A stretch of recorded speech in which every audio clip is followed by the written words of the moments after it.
Have you ever felt that flicker of triumph? You know, that surge of understanding when you read a really powerful book, or maybe you finally grasp a complex idea, or you repeat a positive affirmation to Oh, yourself. absolutely. That aha moment. Exactly. And you tell yourself, yes, I've got it. I truly understand this. Or maybe even, I'm transformed. It feels great, right? It really does, for a moment at least. Yeah, that's the thing. Because then maybe you step back into your daily life and suddenly that profound understanding feels, well, a bit fragile. It can, yeah, like it doesn't quite hold up under pressure. Right. And that promised transformation seems to just sort of evaporate. Yeah. And you're left feeling like you're right back where you started. So what if true understanding, I mean, real lasting achievement, whether it's personal mastery, professional stuff, or spiritual growth, Huh. what if it requires something, far deeper than just words or grasping it intellectually? Something more fundamental. Yes, it's something from your very core. Yeah. What if it demands something more than just knowing?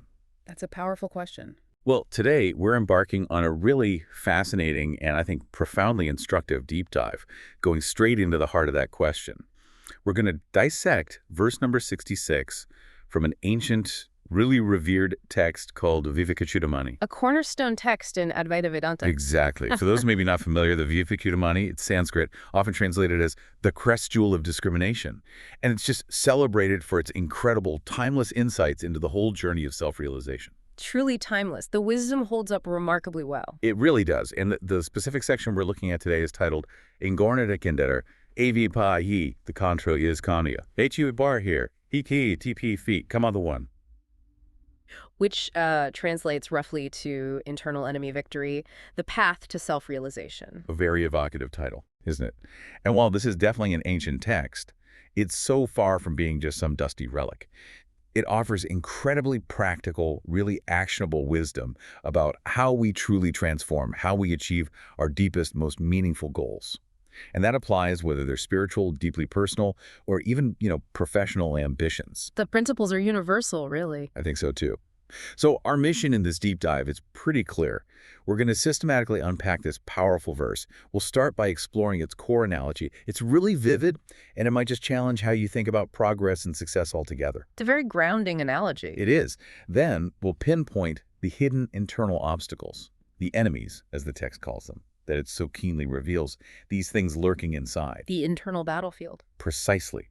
And crucially, will chart the very practical sort of step-by-step path that suggests for genuine self-realization and what it calls internal victory. It's not just diagnosis, there's a prescription. Exactly. This isn't about just memorizing stuff or philosophical debate. It's about understanding precisely why true spiritual or personal growth isn't merely about what you say or what you know in your head. The intellectual side. Right. But fundamentally about what you do and what you experience at the deepest levels of your being. So get ready for some potentially profound insights that could very well redefine what it means to be, well-informed and maybe more importantly, truly transformed. Looking forward to it. Okay, so let's jump right in.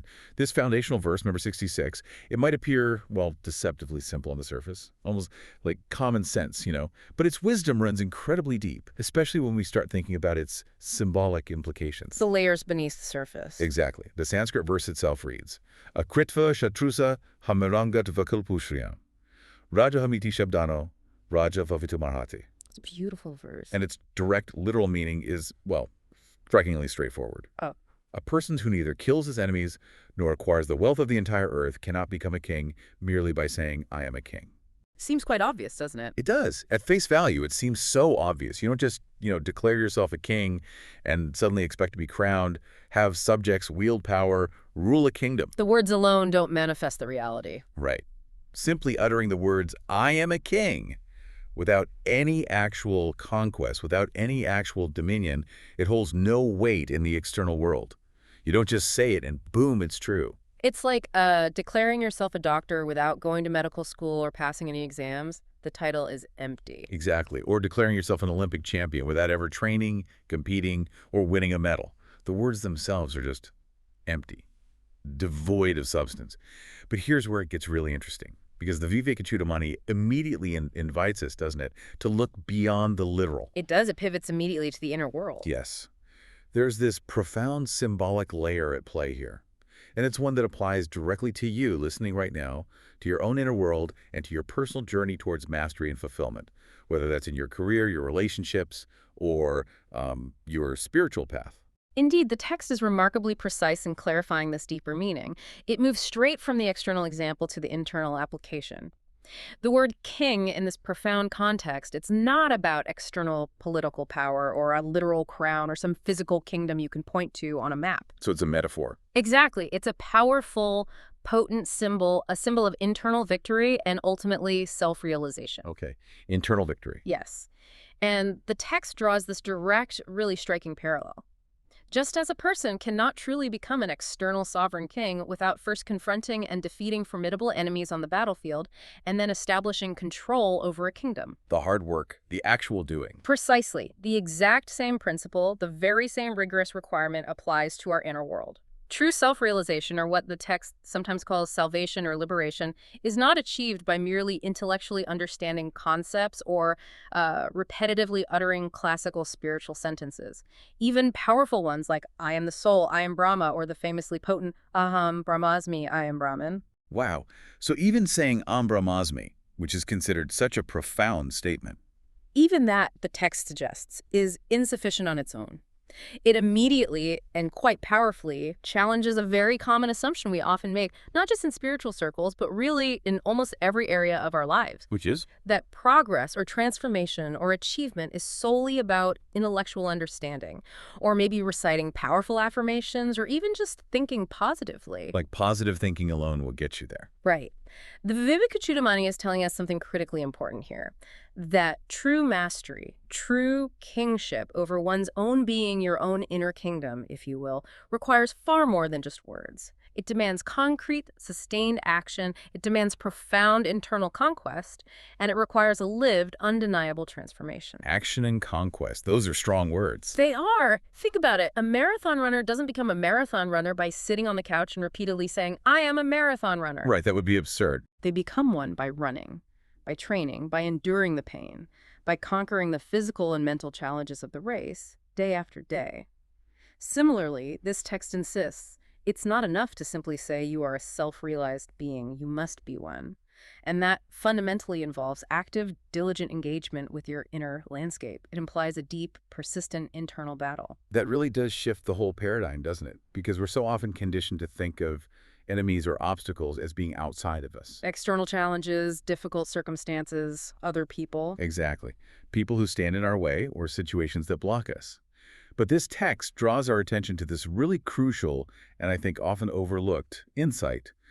The most significant and maybe the most insidious enemies in our spiritual practice and, frankly, in our personal development and the pursuit of any meaningful goal, they lie squarely within us. The focus shifts inward. Completely. It really forces us to look inward, to acknowledge that the primary battlefield isn't out there in the world, but right inside our own minds and hearts. Which can be uncomfortable, but ultimately empowering.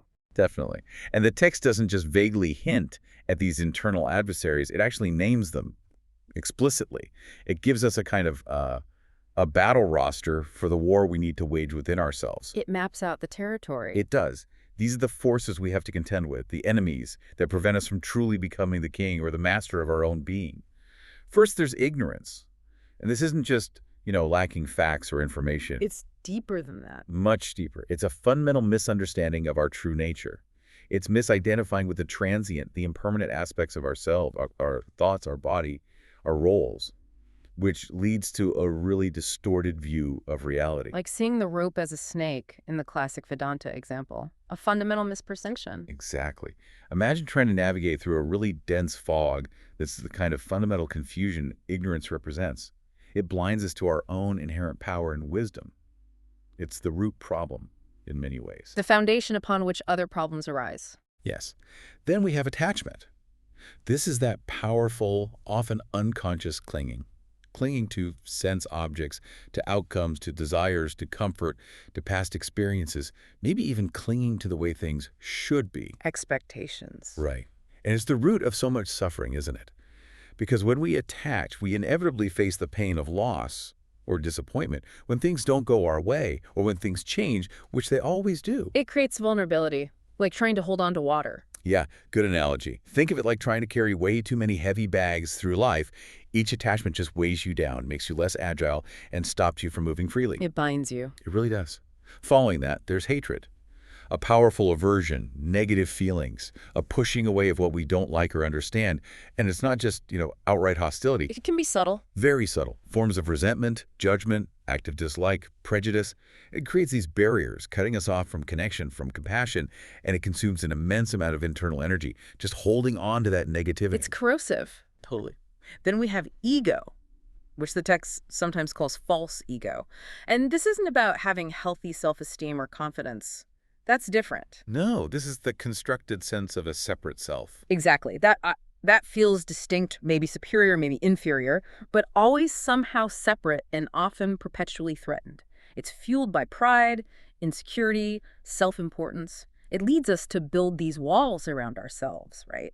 Preventing true vulnerability and real growth. Like a fortress protecting an illusion, as you said earlier, a Yep. tightly wound fortress. Then comes lust.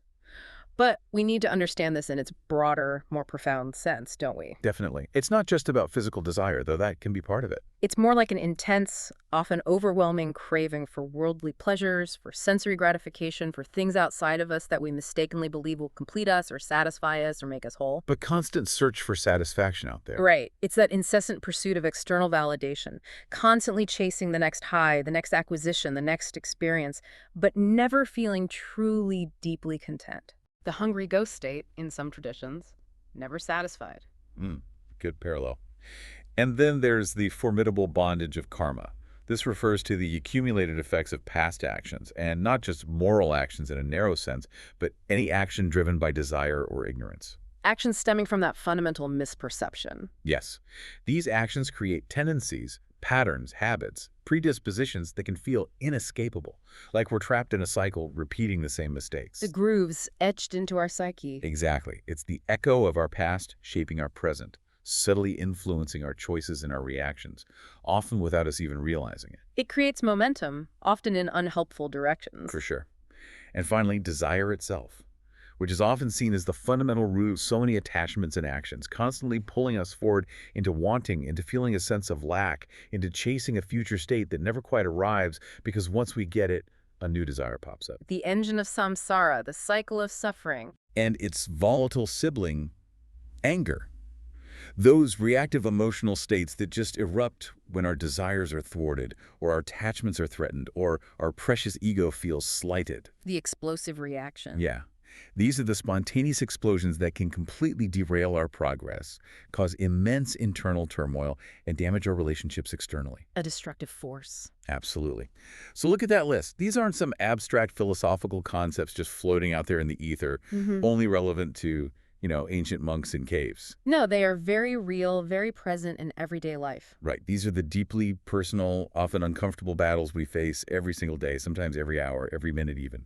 We might go through our lives thinking we're fighting the world, struggling against external circumstances or blaming other people for our problems. The external focus is common.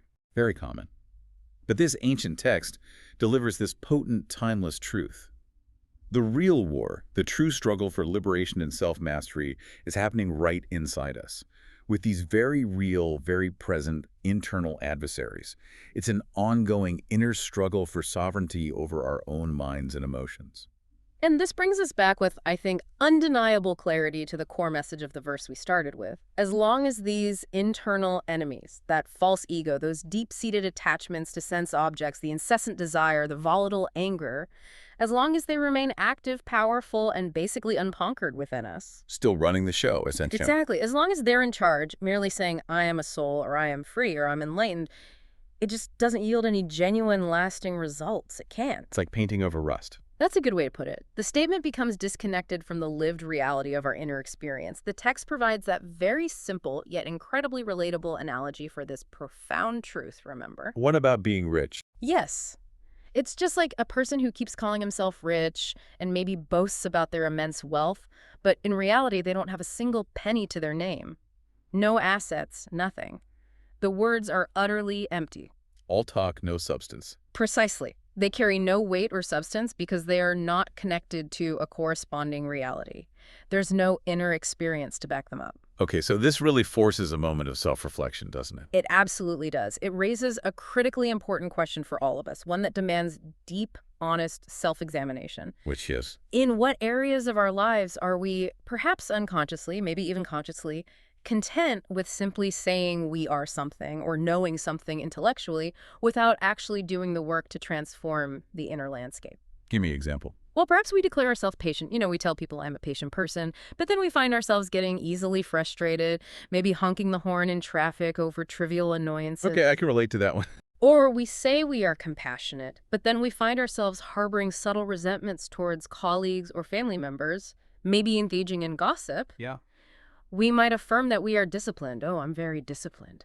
But then we consistently procrastinate on the tasks that matter most, the ones aligned with our deeper values. Ouch, okay. Hitting close to home. The use of words, the Vivekchudamani is telling us, is meaningful and powerful only when they are deeply connected to genuine experience and undeniable internal change. Without that inner conquest, without that sustained effort to systematically dismantle these internal The enemies. ignorance, the attachment, the ego. Yes, all of them. Without that work, the words are nothing more than a hollow echo. They're devoid of the power to truly liberate or transform us. It's fundamentally the difference between, say, memorizing a map of a city, knowing all the street names. And actually walking those streets, exploring the neighborhoods, getting lost, finding your way. Exactly. One provides intellectual knowledge, data. The other provides lived experience, wisdom, transformation.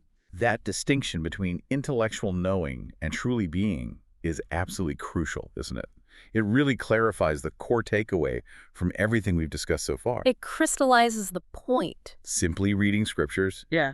accumulating abstract knowledge, using pure, high-minded words, or speaking in really impressive religious or philosophical language, none of that is a guarantee of self-realization. Not at all. It can even be a trap. How so? Well, the text issues a powerful warning against what some people call spiritual bypassing or maybe intellectual pride, where someone becomes very adept at discussing profound concepts, quoting texts, sounding very wise. But their life doesn't reflect it. Exactly. They fail to integrate these ideas into their actual life, their behavior, their relationships. The Vivekchudamani makes it abundantly clear. All this intellectual understanding, all this beautiful articulation, it's ultimately futile. Unless there's a direct lived experience of the soul or the self.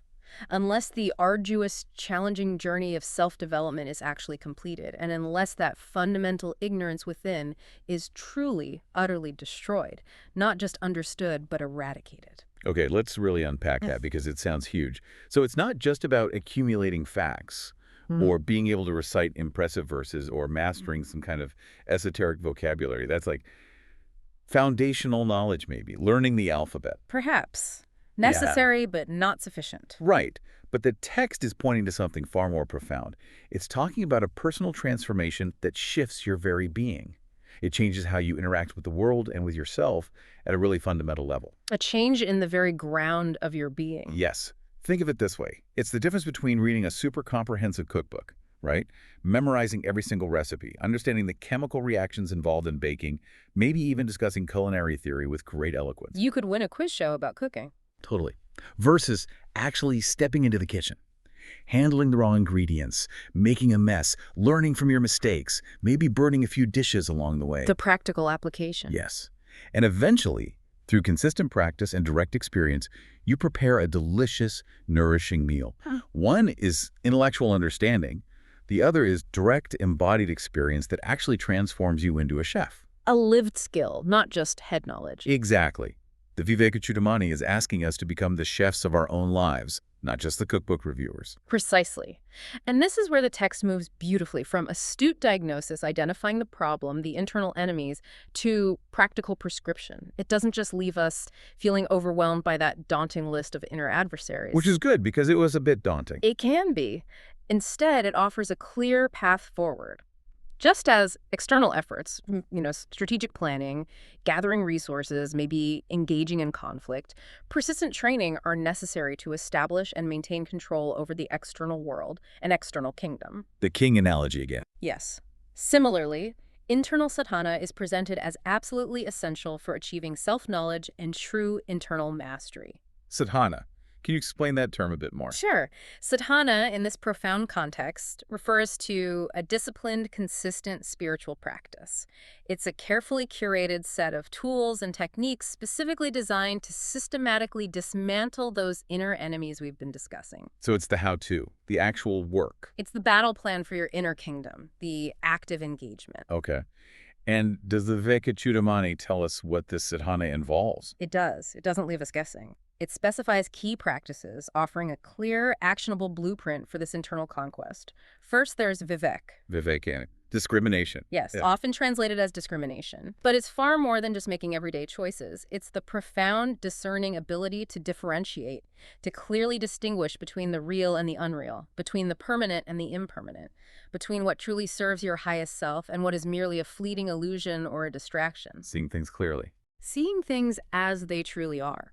In daily life, this might mean having the clarity to discern between a genuine need, like hunger, and a passing craving for junk food, or recognizing that the strong emotional reaction you're having is based on an old pattern or a projection rather than the present reality. Cutting through the mental fog. Exactly. It's about cutting through the fog of illusion created by ignorance. It directly counters ignorance, allowing light or clarity into the previously darkened corners of our minds. Okay, that makes sense. What's next? Then we have vairagya, dispassion. Dispassion, that sounds a bit gold, uninvolved. It's frequently misunderstood that way, but it's not about apathy or indifference towards the world, not at all. Rather, it's a deep non-attachment to worldly objects, desires, and crucially, outcomes. Non-attachment. It's the freedom from craving. It's the ability to engage fully with life, to appreciate beauty, to experience joy, without being enslaved by their allurements or, importantly, crushed by their absence or change. So you can enjoy things, but you're not dependent on them for your happiness.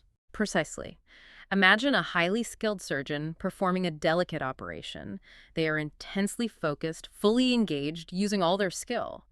But they maintain a professional detachment. They understand the outcome isn't entirely within their control, and their emotional state must not interfere with their actions. That's a kind of vairagya. Okay, that helps. So it weakens attachment and lust. Directly, it frees up our energy from being constantly pulled outwards by wanting this or fearing the loss of that. Right. What follows vairagya? Following that is shama, control of mind. Controlling the mind. That sounds like a big one. The monkey mind they talk about. It is a central practice. Shama is about bringing the mind under deliberate conscious control, calming its incessant fluctuations, its restless chatter, its tendency to wander aimlessly between regrets about the past and anxieties about the future. So it's stopping the internal noise. Not necessarily stopping thoughts altogether, that might be impossible initially, but cultivating inner stillness and focus despite the thoughts. It's about not being swept away by every thought that arises. For many, the mind feels like an untamed wild horse pulling them in all directions. Shama is the patient, consistent training that allows you to gently guide that horse. Okay. Developing an internal mute button for the unnecessary stuff. That's a good way to think about it. Allowing you to choose your thoughts, your focus, rather than being dominated by the random firings of the mind.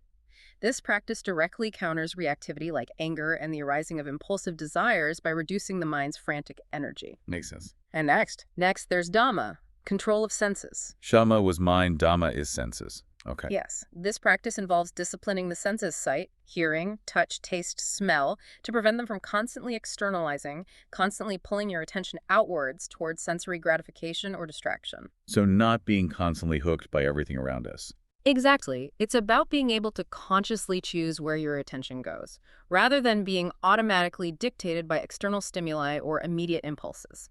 For example, instead of instinctively reaching for your phone every single time it buzzes or lights up. Just like all the time. Right. Dhamma allows you to pause and consciously decide when and if to engage. It's about not letting the external world constantly dictate your inner state. And by doing that, it weakens the power of lust, that craving for external stimulation, and also reduces external attachments. Okay, so Shama and Dhamma work together, mind and senses. Very much so. They support each other. Then there's uparati, often translated as withdrawal or cessation. Withdrawal, does that mean becoming a hermit? Not necessarily in a literal physical sense, although it can for some. Um, More fundamentally, it refers to refraining from being solely focused on sense objects, cultivating an inner cessation, a deliberate turning inwards. It's not just physically stepping away, but a mental and emotional disengagement from constant external distractions and the endless pursuit of external pleasures. So finding quietness inside. Yes, cultivating an inner quietude, a state where the mind is not constantly reaching out, grasping for things outside itself, but rather rests contentedly within itself. Think of a musician deeply absorbed in their music, or a scientist focused on a problem the external world fades away. Uparati is cultivating that inward focus more generally. It strengthens the effects of Shama and Dhamma and directly addresses that tendency towards excessive desire and outward seeking. Got it. What else is in the sadhana toolkit? Another crucial element is titiksha, forbearance, endurance. Forbearance, like putting up with stuff. It's more profound than just gritting your teeth. Titiksha is the remarkable capacity to endure the inevitable dualities of existence, pain and pleasure, heat and cold, praise and criticism, success and failure without complaint, without agitation, without being emotionally swayed or knocked off balance by them. Developing resilience. Exactly. Cultivating a steadfastness, an inner equilibrium that isn't easily moved or upset by external conditions, pleasant or unpleasant. It's the mental fortitude that allows, say, a long-distance swimmer to endure the cold water and physical exhaustion, not with bitter resignation, but with a deep, calm resolve to reach the shore. So it's not about liking the hardship but not being derailed by it. Precisely. This practice directly weakens reactivity like anger, and it lessens attachment because you're less dependent on external conditions being just right for your inner peace. That sounds incredibly useful in daily life. Immensely useful. Then there's Shraddha, often translated as faith. Faith, like religious belief. It can encompass that, but it's broader. In this context, Shraddha isn't blind belief. It's a firm, unwavering conviction, often born from initial understanding and experience in the teachings, in the efficacy of the path itself, and in the ultimate attainability of the goal, self-realization. So trusting the process. Yes, a deep inner knowing, born of sincerity and perhaps some intellectual conviction, that this journey is worthwhile and the destination is real and achievable even when it gets difficult. It's the quality that allows a scientist to pursue a challenging research question for years, even with setbacks and doubts, because they have a deep faith in the scientific method and the possibility of eventual discovery. Okay. So it provides the motivation to keep going. Exactly. It provides the unwavering motivation needed to overcome the inertia of ignorance, the doubts fueled by the ego, and the powerful pull of old habits and attachments. Right. And is there a final element? Yes. The culmination, in many ways, is samadhi, often translated as concentration or absorption. Meditation comes to mind. Deep meditation is certainly the primary means to cultivate it. Samadhi is the state that arises as the fruit of these other practices. It's a state of deep meditative absorption that can lead to profound insights and ultimately, the text suggests, to a direct, undeniable experience of union with the self, the ultimate non-dual reality or Brahman. Wow. Union with the self. It's a state where the mind becomes utterly still, completely absorbed in its object of focus, transcending the sense of duality, the separation between observer and observed. If we connect all this back to the bigger picture, Please do. these practices, Vivek, Vairagya, Shama, Dhamma, Uparati, Titiksha, Shraddha, Samadhi, they aren't just a random checklist of virtues you're supposed to acquire, like collecting badges for being good. Right, not just ticking boxes. No. They are active, ongoing, rigorous practices. Each one is specifically designed to systematically dismantle those inner enemies we discussed earlier: ignorance, attachment, ego, and so on. This isn't passive learning or some kind of casual intellectual understanding. It's active training. It's an active, disciplined, and deeply transformative journey of self-conquest. It's about embodying the change you seek, not just thinking about it or affirming it. It's a holistic system, really, where each practice supports and strengthens the others, creating this virtuous cycle of developing internal mastery. That truly brings it home with such clarity. It really challenges us to move far beyond just the theoretical, doesn't it? Absolutely. It's a call to practice. The Vivekchudamani gives us this clear, really unequivocal warning, really talking about knowledge, no matter how profound or ancient that knowledge might be. It's simply not enough. Words are insufficient. Right. True self-knowledge, the kind that genuinely liberates you, the kind that truly transforms your life, is found in actively applying that knowledge in your daily life, experiencing it directly, and fundamentally living your life based on that profound understanding. Walking the talk. Exactly. It's the difference between discussing a map in incredible detail, memorizing every contour line, every landmark, knowing all the distances. You could be an expert cartographer. You could. But it's totally different from actually traversing the terrain yourself, feeling the ground under your feet, experiencing the challenges, the steep hills, the rough patches, and also the triumphs, the beautiful views you discover firsthand. One gives you information, the other gives you wisdom. Embodied wisdom. Lived truth. Yes. Let's revisit that king analogy just one more time to really cement this idea. Just as it is absolutely necessary for a would-be king to actively go out and defeat his enemies, establish control over his dominion, govern with wisdom, actually do the work of kingship, to truly hold a kingdom and be recognized as its sovereign. The actions must match the title. Precisely. Similarly, the text implies, for a person seeking self-realization, it is equally necessary to actively control his or her own mind, and, crucially, to end duality. End duality. What does that mean in practical terms? Well, as the text suggests, it means transcending that fundamental perception of separation. The deep-seated feeling that I am fundamentally separate from you, or separate from the world around me, or separate from the ultimate reality, what do you call it, God, Brahman, the universe. Moving beyond the subject-object split. Exactly. It's moving beyond a fragmented view of existence to a unified, interconnected understanding, recognizing the underlying unity in all things. And here's where it gets really, really interesting for me. It challenges us to move from being mere spectators in our own lives, or maybe armchair philosophers, content to analyze and critique everything. A detached observer. Right. To becoming active participants. Participants in our own lives and in our own growth. It's the difference between being, say, a brilliant theater critic who can eloquently discuss every nuance of a play, analyze the script, the acting, the direction. Knows everything about it. Yes, there's everything about it, versus actually stepping onto the stage yourself and performing it, embodying the role, feeling the character from within, experiencing the play firsthand. One is understanding the concept of sovereignty. The other is actually being sovereign over your own internal landscape. And this brings the entire discussion to its potent, quite unequivocal conclusion. It leaves no room for ambiguity, really. Without genuine, active self-conquest, without diligently doing the work, using those sapana practices to dismantle the internal enemies we've identified and likely experienced. The daily struggles. Yes. And without the direct, lived realization of Brahman, that ultimate non-dual reality, one cannot simply be free by merely saying, I am free. The words remain hollow. The words, once again, are empty vessels. The core message is amplified with incredible clarity and force here. The text tells us unequivocally that salvation, true freedom, liberation, whatever term resonates. It's not a thing of speech. It's not a mere verbal declaration. It's not some psychological trick you play on yourself. And it's certainly not just a label you decide to affix to yourself. So what is it then? Rather, it is presented as a profound, transformative achievement. Something earned. Something born of direct, undeniable experience, steadfast, consistent sadhana, those spiritual practices we outlined, and a deep, thorough, and unwavering process of self-conquest. It's an earned state of being. An achievement, not just an idea. Exactly.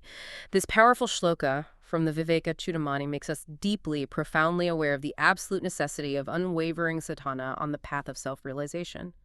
It's a clear, compelling call to action, an urging to actively fight with our internal enemies. Ignorance, attachment, ego, desire, anger, not with external force, obviously, but with internal discipline, with wisdom, with sustained effort. The inner battle. The inner battle. It encourages us to pursue real, lived realization, rather than contenting ourselves with just intellectual understanding or the mere recitation of mantras or chasing fleeting emotional highs that we mistake for progress. It underscores with timeless wisdom that true transformation is not a declaration you make to yourself or to others. It is a diligent, persistent, and often courageous internal effort that eventually manifests as a fundamentally new way of being, a new way of engaging with life from a place of profound inner freedom and mastery. Wow. We've certainly taken a deep dive today into one of Vivekchudamani's most profound and, I think, practical insights, focusing on verse 66. We've explored how true internal victory and self-realization aren't achieved through just words or intellectual understanding or simply affirming noble concepts in our minds. The gap between knowing and being. Exactly. Instead, they demand this challenging, yes, but ultimately incredibly rewarding process of conquering our inner enemies and diligently, consistently practicing these self-transformative techniques, this sadhana.